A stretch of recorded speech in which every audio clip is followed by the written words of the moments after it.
Assalamualaikum warahmatullahi wabarakatuh. Halo kawan-kawanku dimanapun kalian berada. Saya ucapkan banyak terima kasih pada kawan-kawan yang sudah menyempatkan waktu luangnya untuk menonton video kami. Dan pada kesempatan siang menuju sore kali ini kawan-kawan, kita akan membahas ya beberapa hal. Yang pertama yaitu membahas tentang tanaman kita, yang dimana tanaman ini kita kondisinya saat ini masih memasuki masa generatif, masih panen, akan tapi menemui beberapa permasalahan, diantaranya yaitu serangan hama berupa hama lalat buah dan antraknos ya kawan-kawan. Tapi ini alhamdulillah untuk intensitasnya tidak terlalu besar, jadi masih bisa banyak yang kita panen. Lalu yang kedua yaitu pembahasan kita yaitu mengenai tentang studi kelayakan. Jadi ini sedikit sharing saja mengenai studi kelayakan, bahwasannya dalam membudidayakan tanaman ya, entah itu tanaman cabai ataupun tanaman yang lainnya ya kan kawan, padi ataupun tanaman jagung. Nah itu kan perlu perhatikan studi kelayakan.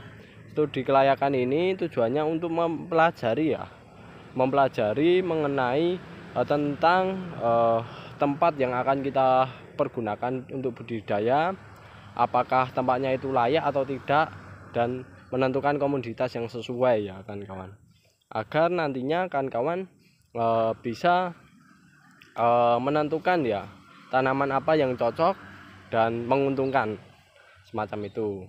Nah ada beberapa poin yang perlu diperhatikan.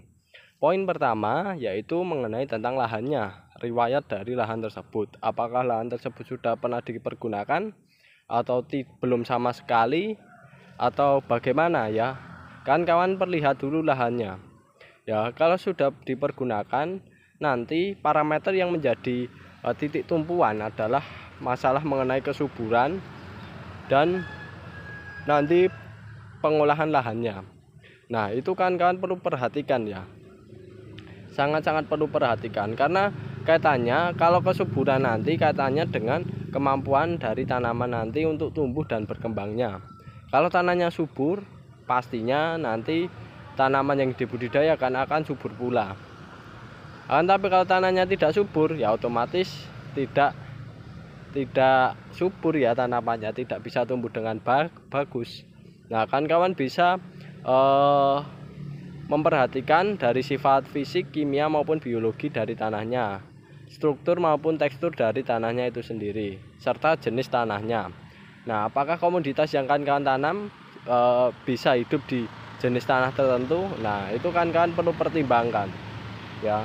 Jadi pilihlah komoditas yang bisa memungkinkan untuk ditanam di lahan tersebut ya, semacam itu, dengan mempertimbangkan yaitu kembali lagi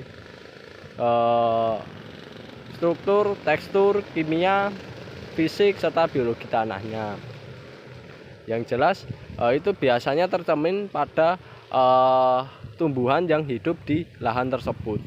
Ya, di lahan tersebut kalau biasanya tumbuhannya pada subur, itu menandakan lahannya itu subur, semacam itu. Dan tidak lupa pH-nya juga kan kawan perhatikan, karena biasanya pH yang mendekati normal itu untuk kandungan kimianya jauh lebih tersedia dibandingkan dengan kondisi yang tidak normal ya kan kawan, lebih asam ataupun lebih basah, semacam itu. Lalu untuk biologinya juga itu salah satunya ditentukan oleh pH-nya kan kawan, semacam itu. Dan selain itu juga kan kawan juga mempertimbangkan mengenai masalah airnya. Pastinya namanya makhluk hidup itu membutuhkan air. Nah air ini mudah diakses atau tidak ya, karena dengan kemudahan akses air ya kan kawan, itu nanti memudahkan kita dalam proses budidayanya ya, untuk terutama untuk perawatan ya, penyiraman dari mulai pembibitan hingga pemanenan.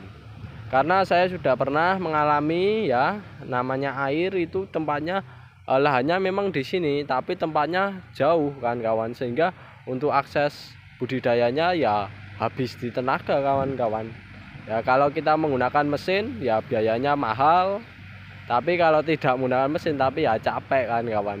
Nah jadi akses airnya perlu diperhatikan ya. Ya, kaitannya semacam itu. Nanti kalau semisal kan berani untuk mengambil airnya dengan menggunakan mesin, ya perlu diperhitungkan lah ya secara matang-matang semacam itu. Lalu yang berikutnya yaitu adalah masalah teknis budidayanya. Teknis budidayanya itu kan pasti meliputi ya dari pengolahan lahan hingga pemanenan. Nah, itu yang menjadi pokok pertimbangan yaitu adalah mengenai teknologinya. Ya, teknologi dalam pengolahan lahannya itu bagaimana kan kawan? Apakah mudah atau tidak ya? Kalau semisal lahan kawan membudidayakan dengan skala besar, akan tapi teknologi dalam proses budidayanya seperti pembajakannya, pembentukan bedengannya itu tidak ada, ya saya saranin ya jangan kan kawan ya. Karena apa? Karena itu juga membutuhkan biaya yang banyak kan kawan. Kalau semisal ada ya lanjut saja, tidak masalah kan kawan, semacam itu. Lalu selain itu juga teknologi dari proses budidayanya seperti pemupukannya, ya itu dari tenaganya bagaimana, lalu dari kayak sprayernya bagaimana. Nah itu harus dipertimbangkan ya kan kawan, agar dalam proses budidayanya enak lah. Pada intinya itu untuk perawatannya di sebagus mungkin ya dipertimbangkan dan diperhitungkan lah ya, semacam itu. Yang jelas paling berat itu kalau untuk budidayanya itu di pengolahan lahan ya, itu harus saya saranin menggunakan mesin. Lalu air juga menggunakan mesin pompanya. Lalu yang ketiga adalah perawatan pemupukannya, ya itu juga menggunakan mesin ya, apalagi skalanya banyak ya, itu perlu dipertimbangkan. Nah lalu yang berikutnya selain itu juga ya kan kawan perlu mempertimbangkan pasar ya, pasar yang ada di lahan kawan-kawan. Nah pasar yang ada di lahan kawan-kawan perlu dipertimbangkan. Karena apa? Karena nanti menentukan komoditasnya yang diinginkan pasar itu yang bagaimana. Kalau kawan-kawan membudidayakan akan tapi komoditasnya tidak diinginkan pasar, ya biasanya kesulitan nanti dalam proses penjualannya. Jadi lebih enak kita mengikuti pasar saja ya, kebutuhannya bagaimana kita produksi, kita jual ya sesuai kebutuhan pasar.